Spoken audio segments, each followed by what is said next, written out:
And we had been talking with DJ John, because John used to play at Kengele's Homeboyz. So I would take for him some of Nanoma songs. Then that time they had a studio in their house. They had not moved to Baricho Road. They were still constructing Baricho Road. So John told me, and guess who I met at John's? Ambrose.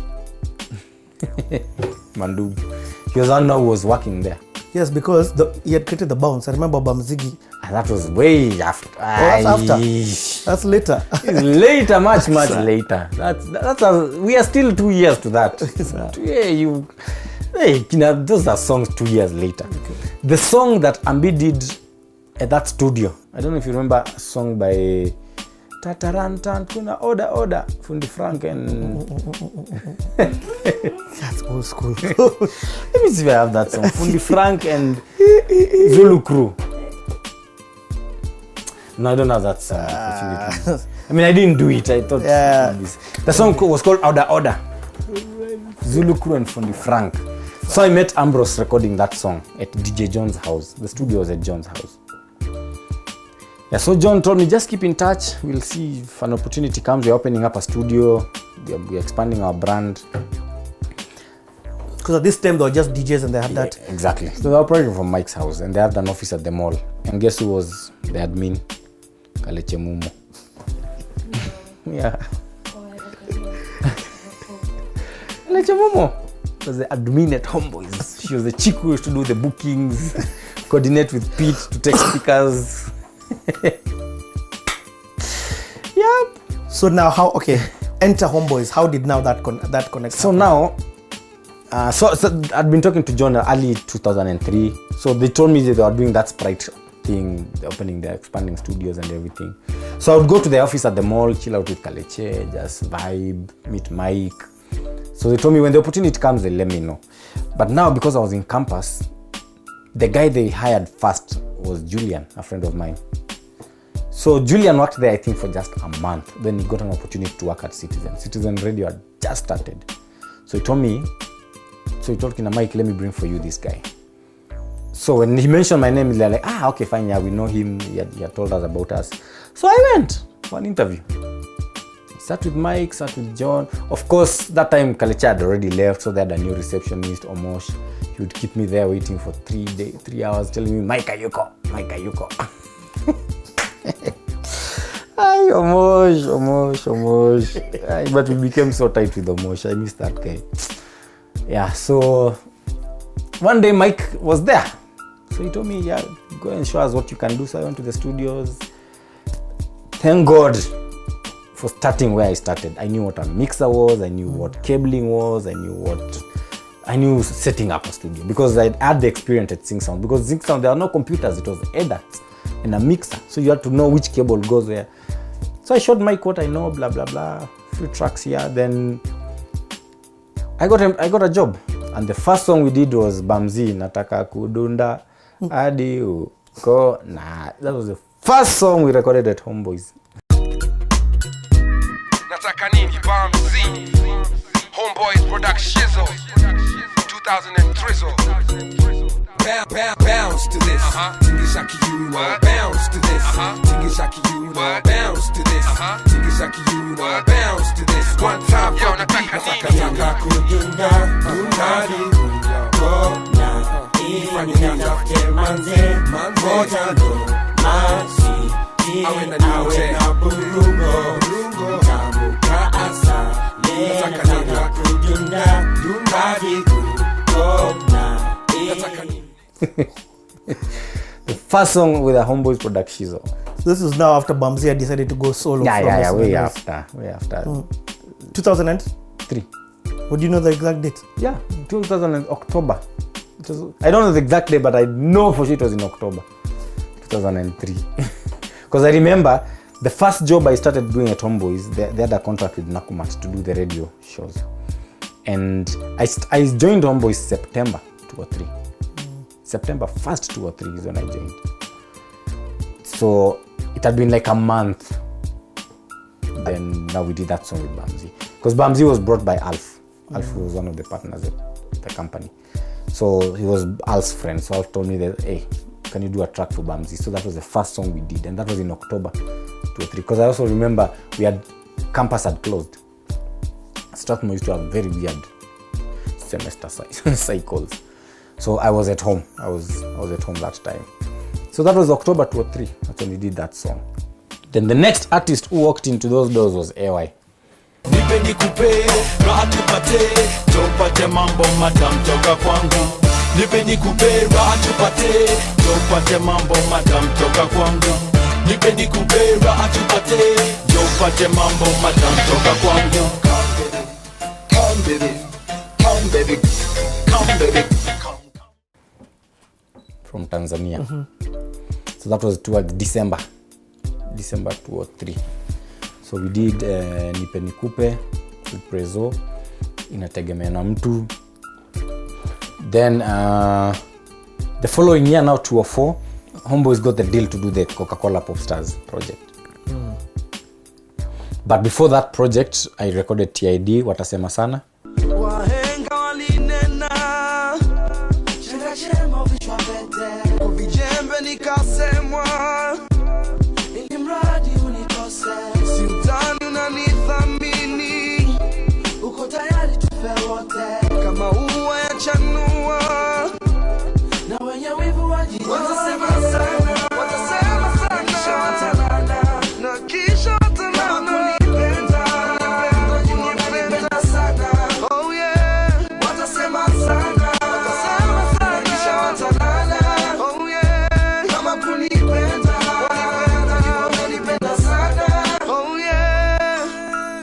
With Nazizi and Wyre. How? Okay, now in fact I'd like to know how was it for you working with now the TZ artists? Where was Bongo at the time? How was the TZ industry? I mean, the TZ industry was not as big as ours. I mean, they really looked up to us because I would come here to record a lot. I mean, like in Mwanaife, always here with RK, AY, Nura. But now that connection came through Prezo. Prezo is the one who used to bring them a lot. And Prezo was a friend of Alf at Homeboyz. So that's how I got involved there with the Tanzanian artists. So then, beginning of that year, around March, we started the Popstars project. So the Coca-Cola Popstars project, whereby we got Sam, Pam, and Kev. So were you involved in the? Or I mean, you're not involved in the selection. It was just once they were selected. Yeah, once they were selected. But DJ John was involved in there.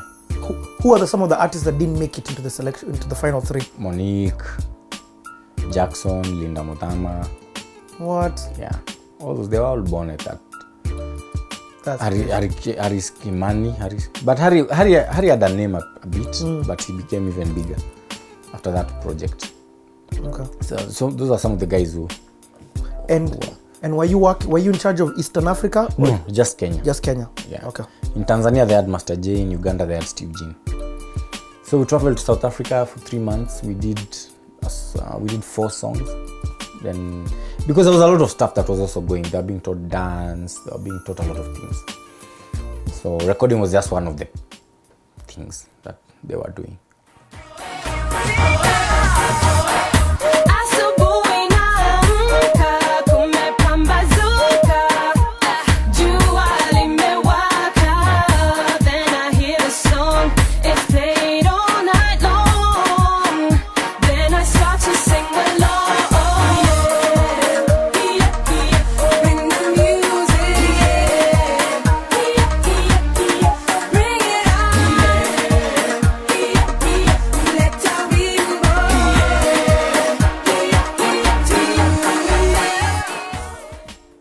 So what songs did you record? In South Africa, I recorded Leta Wimbo, I recorded You Are the Only One. Then RK had given us some tracks, so we did a song called Shujaa, and we did another one called Leo. So those ones made it into the EP. And also in SA, in fact now here give me like the feeling going to SA. How was it telling your folks so that I can? I mean, SA was the first time I've been on a plane. It was I had not been home for a week because I was trying to at least do as many shows to leave content before I go, because I was not going to be a producer around to work on those shows. So I didn't set foot in that. As in, I left the studio on a Thursday morning at 2 a.m. to go and tell my mom goodbye. Went and told her goodbye. Went straight to DJ John's house where we were meeting to be picked up. I didn't even shower. I didn't have to pack anything. I only had a passport and a rucksack with 2 underwears. DJ John bought for me clothes in South Africa. As in, it was crazy. It was crazy. It was crazy, yeah. I left the studio straight to a plane. I bought clothes in South Africa. Yeah, so it was good. I mean, Proper studio now. yeah, proper studios. I mean, very similar to what we had at Homeboyz. Because when Mike set up Homeboyz, I mean, he set up a proper commercial facility with everything. Yeah, so most of the time it was just working, meeting people. Because we're also creating a TV show. So there's a lot of, TV content being filmed. But most of the time, I mean, half of the time we would chill, just tour the city, go to other music studios and just hang out. Kalawa Jazmi, we went to Kalawa Jazmi.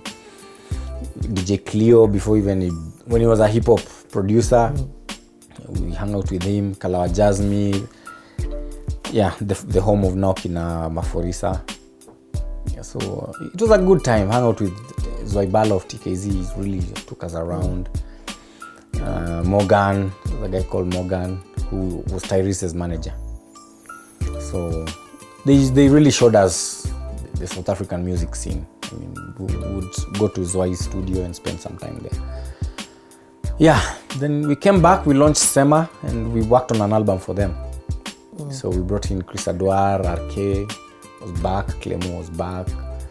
Yeah, and that's when I met Aizo, the guitarist, whom to date I still use. Isaac Mugunda. Yeah. The left-handed. Yeah, so I met Aizo that time. So up to date, I still owe him money as of now. He's done for me a few jobs. Yeah, so we've had a very long relationship working with Aizo from that time. So we recorded the same album back here. So we battered a few tracks with Clemo, and one of the tracks that we battered with was Keroro. So Clemo did songs for Sema as we did songs for Caliph. So the Caliph artist I was given to work with was Nonini. Yeah, and the first song I did with Nonini was Keroro. That entire year we finished Sema's project, but unfortunately Sema broke up. How was that by then? Sema's breaking up was just terrible. It was just bad. Why did they break up? Personal issues. Purely personal issues. I don't think those kids were ready for what was handed to them. Yeah, they were not ready for it. I mean, and that's why, for me, I say talent is nothing. I don't put my talent first. I have to look at the bigger picture. I have to look at the bigger plan, which is the business side of things. So I remember when Sean Paul came, his manager, because Homeboyz were doing something for him, were doing the production for that show. The manager told us, talent is 1%. Talent is 1%. 99% of the other is business. So Sema thought talent was everything. But talent, it's good to be talented, but it's way better to know what the hell you're doing. Yeah. But they also just shot into fame extremely. Yeah. Without going through the process. Yeah, and a lot of people lied to them. They listened to a lot of people they shouldn't have listened. And I mean, Mike being who he is, I mean, you're not a slave. He's not gonna tie you down there. So he was like, you know what? You do what you want. And for me also, that's how I approach my business. I mean, I learned that from Mike. You can't tie down somebody. If somebody wants to go, let them go. If you believe in your capacity to create something else, you believe in yourself, you're not gonna tie down somebody. You're not gonna enslave somebody. I can do Sema, I can do another Sema. P-Unit go, I can do another P-Unit. So for me, that's one thing I really learned from Mike. That you don't have to tie down somebody to achieve anything. If they want to go, let them go.